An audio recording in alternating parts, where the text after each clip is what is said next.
My dudes, welcome back to the channel and to the other side of my room that you never see because it's a shithole. Today I wanted to do something fun, but also I am terrified to do this. We're gonna be taking a look at one of the only videos of my first band playing a show on the back of a lorry in the village that I grew up. It's gonna be super cringe, but I think it's good to see people's progression, where they come from. And I think it's good for you to have these videos of your own playing as well. I'm not gonna yap for much longer. Let me just give you some background. In this video, I'll let you see if you can try and pick me out first of all. I was about 17. We were all about 17 years old.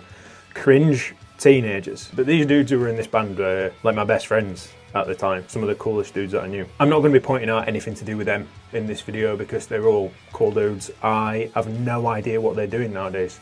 I've not spoken to any of them in so long. If they do happen to see this, I just hope they're doing well and they've settled down and whatever they're doing with life now is making them happy. What we're going to be doing is cringing at how cheesy I was as a teenager. So let's have a look. I am scared to press play on this.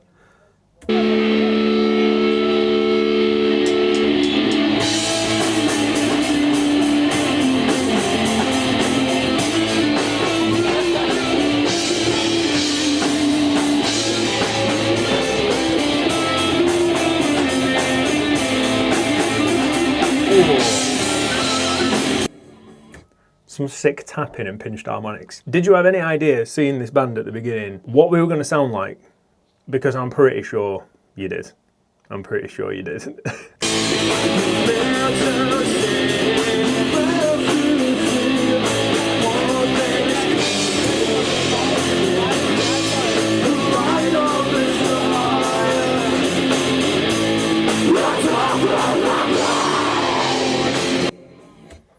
Was there any need for that screaming? Absolutely not. But we were all like little post-hardcore, metalcore kids, just wanted to scream and everything. So we shoehorned it in wherever we could. Now, I'm guessing you've probably picked out who I am. I'm the one with the brown hair that's so long you can barely see my face.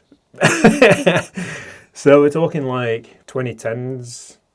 2010s? Yeah, it's got to have been late 2000s. I have no idea roughly when this was, but it was about the time when fringes were long, jeans were skinny, and everybody screamed. Quick side note for anybody who's whinged about me drinking energy drinks, we're not doing that today. I've been for a run, so I'm popping a chalky milk. Just pushed my nan down the stairs, so I'm popping a chalky milk.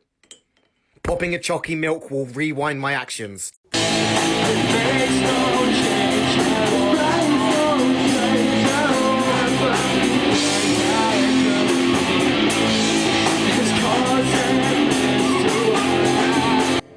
The thing about this, man, is it's rubbish. Like, it's inherently rubbish. It's not that good, but we were kids. I was like pretty much straight out of college. And college over here is different to college in America. If you're watching in America, you're like verging on being adults in America. Like, we go to college at like 16 years old. So we were just kids trying to be cool and have a band, and it brings a smile to my face because it were massively fun. Also, the Les Paul, the Zakk Wylde camo Les Paul, I miss that guitar so much. I want another one. There's a couple popping up every now and again, but I ain't quite got around to like finding one that I want to pick up, and the prices are going up. Anyway, you ready for some more screams?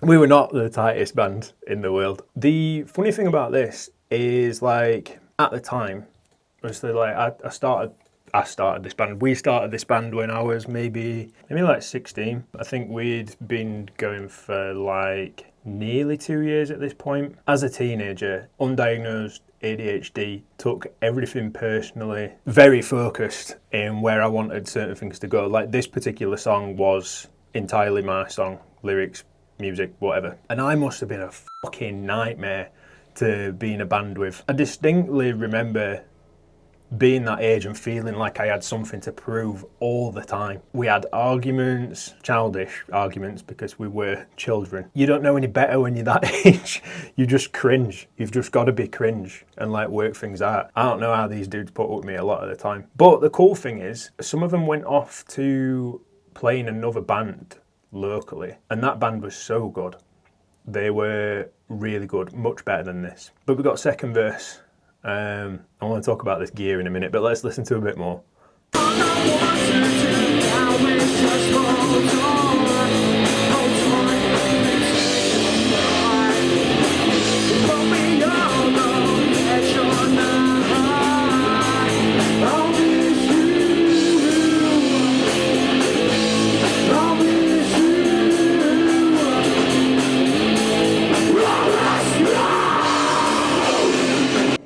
So my voice, I've never told anybody on this channel that like I sing at all, and that's because I don't know. If I do sing, it's in the car or doing like piss take versions of Rob Chapman's old band Doja singing Aeromancy, doing like cheesy versions of that in house because I think it's funny. I don't sing in a musical capacity at all, and here I didn't like singing too much, and I had blown my voice out on this gig. We didn't have that many songs, but one of them was a cover of Psychosocial, actually. I wish we got that on video. And I smashed my voice into fucking pieces, and then we had to do this song, and my voice was just a mess.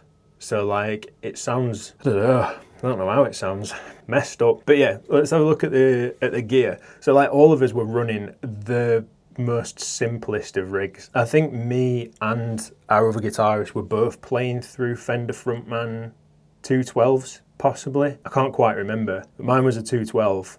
Fender Frontman 212. We didn't have any pedals. No, we didn't have anything. No pedals. It was just straight into amp using the amp's gain. Like, I'm surprised it sounds like all right. You know, you know what I mean? There was nothing. No overdrive, no. To say it's on back of a lorry in a pub in a little village, it don't sound too bad, aside from it sounding bad.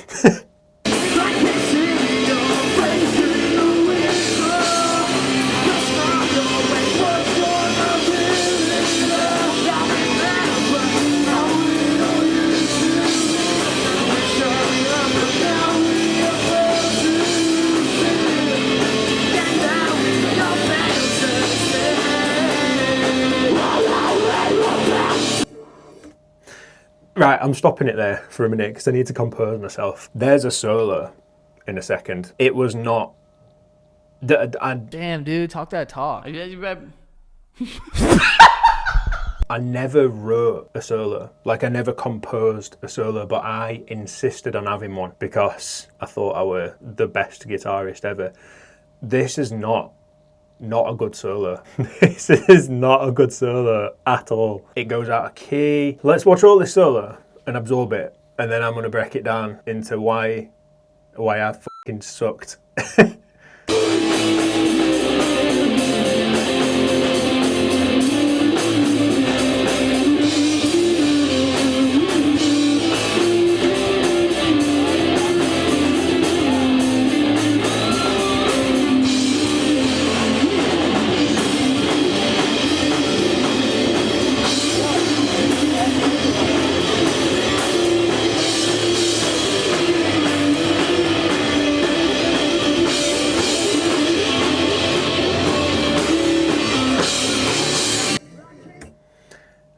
Right, let's analyse that because it was fucking awful. So first of all, notice the stance.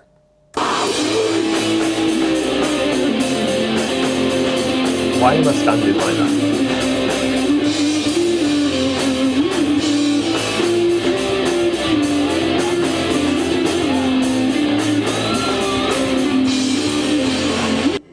At this time, I thought I could shred. I could not shred. This is like that dude on Instagram. I can't even remember what his thing is. I'll try and find a clip. I don't know whether it's like style or something like that. Completely out of key.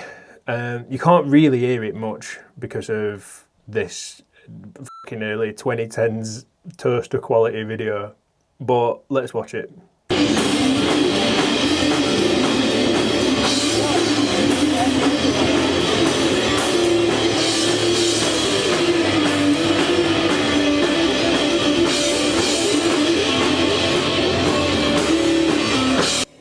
65 bars are just like garbage. Absolutely garbage. I guess like in the moment, if you were there, then you'd be like, wow, a 17-year-old kid is playing all this fast stuff. But when you actually know what you're looking at, this is dog shit.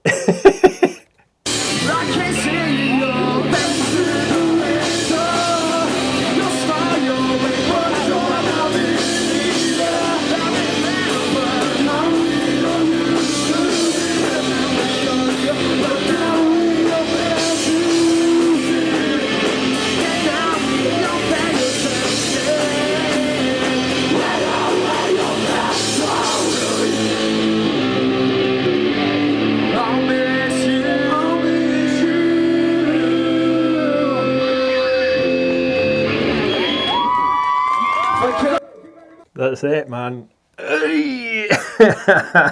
Fair play to these dudes for being in a band with me at like 16 to 18 years old.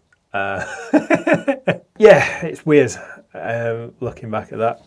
Let's see if I can't remember how to play any of the songs that we used to do because it's like a Virgin on, it's like 18 years ago.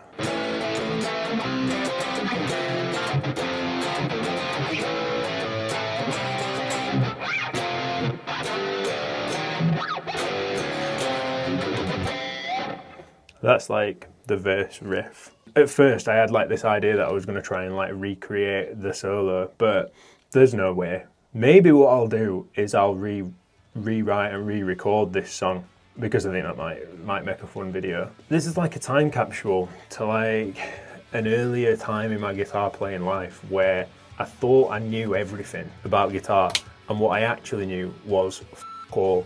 But I think that's kind of important when you're a guitar player. Like, you need to have that time to think you're great. Yeah, I think it's important to just be able to relive being a young guitar player.